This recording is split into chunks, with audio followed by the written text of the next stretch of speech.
يا مساء الفل على كل محبي وعشاق كورة في كل مكان. معاكم موكا. والزمالك أعلن رسميا على القناة بتاعته امبارح التعاقد مع المدرب الصربي فوك رازوفيتش. مين هو المدرب فوك رازوفيتش؟ المدرب الصربي صاحب 53 عام.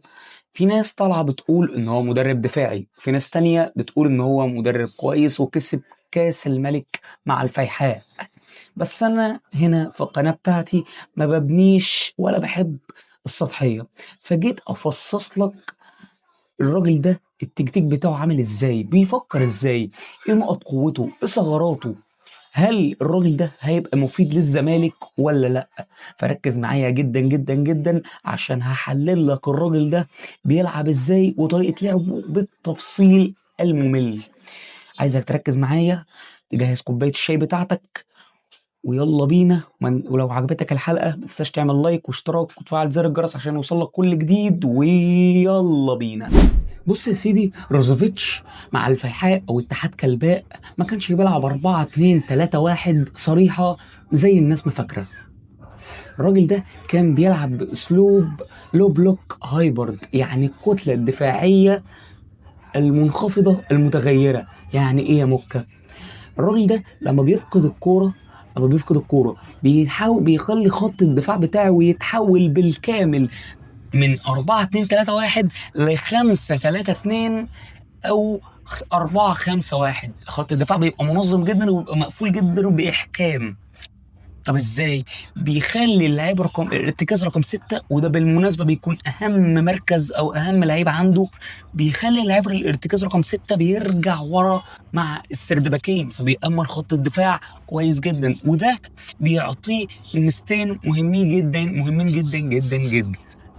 أول حاجة إن هو يمنع أي تمريرات أو أي عرضيات خطيرة جدا تيجي من تيجي توصل لعند خط الدفاع وتوصل تبقى هجمة عليه وحشة جدا جدا جدا، وممكن تستغل وتحصل عليها هدف. فبيمنع الكلام ده خالص، ودي حاجة حلوة جدا جدا. تاني حاجة وهي انه بيعطي الحرية للباكات ان هي تنطلق وتروح وتغطي وتروح تقطع وتروح تحاول وتروح تكمل وتروح تنفرد وتروح تعمل عرضيات وتروح تعمل يعني بالبلدي، وهي تروح ان هي تعمل كل حاجة، تنطلق ومن غير ما تخاف ومن غير ما تسيب مساحات وراها، لان خلاص تم تأمين المساحات وراها بخط دفاع متأمن، سواء 5 دفاع او 4.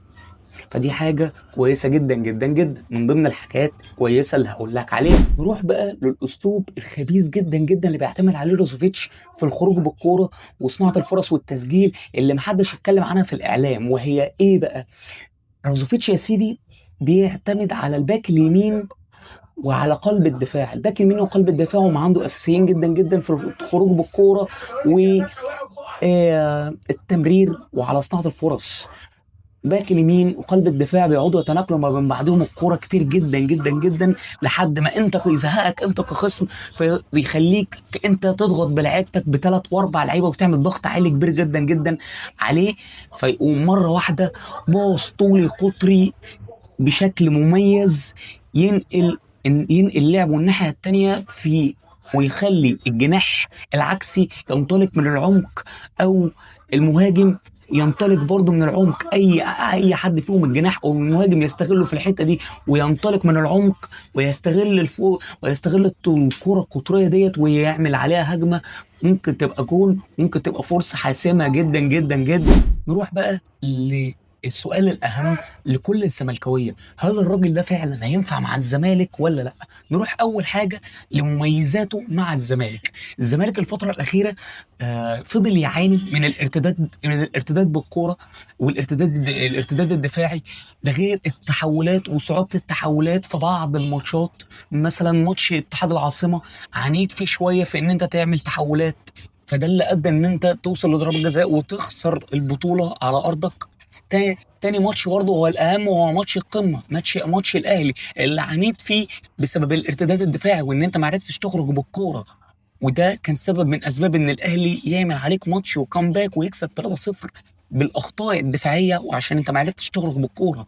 لكن احب اطمنكم ان مع رازوفيتش الخطأين دول والمشكلتين دول هيتحلوا بضبه ومفتاح. انسى ان هيكون في دفاع متفكك، الدفاع هيكون دفاع من حديد ودفاع خرساني. دفاع هيبقى ممتاز جدا جدا جدا، وهي الفرقه هتبقى كويسه جدا جدا. ولكن السؤال الاهم ودي الحاجه الخطيره جدا جدا وبالنسبه لي وهي ريسك كبير، رازوفيتش هو مدرب تفاعلي وليس مبادر. يعني ايه تفاعلي يا محمد؟ يعني الراجل ده بتاع رد فعل مش الفعل. يعني لما يلاقي الفرقه اللي قدامه هي اللي بتهاجم وهي اللي شرسه، بيبدا يبتكر ويبدا يخطط ويبدا يشوف ويبدا يطلع كل ما عنده. انما 80% من مباريات الدوري المصري بتلاقي الفرق اللي بتلعب الزمالك بتلعب زون ديفنس ومتكتله دفاعيا. فده لازم نشوف هيعمل ايه فيها رازوفيتش. هل يا رازوفيتش هتبتكر برضه وانت مع لما الخصوم اللي هتقابلك هتسيب لك الكوره؟ هل هتبتكر؟ هل هتعمل شكل جديد هجومي ممتاز مع الزمالك؟ ولا هل هتستنى وهترمي لهم الكوره وهتلعب بطريقتك التقليديه والمعتاده مع الفيحاء واتحاد كلباء؟ ده اللي هنشوفه وده اللي هنعرفه. ولكن ككل وكإجمالي مدرب كويس جدا جدا جدا. مدرب لو جه طبق التكتيكات اللي زي ما قلت لكم عليها دي، بقول لكم بإذن الله عز وجل هيعمل نتائج كبيرة في أفريقيا والدوري بإذن الله. دي كانت قراءتنا التكتيكية عن رازوفيتش من الألف إلى الياء. لو عجبتكم الحلقة ما تنسوش تعملوا لايك واشتراك عشان يوصل لكم كل جديد، وعايزكم تشيروا لكل اخواتكم الزملكاوية عشان يعرفوا كل حاجة وكل تفصيلة عن المدرب. وسلام.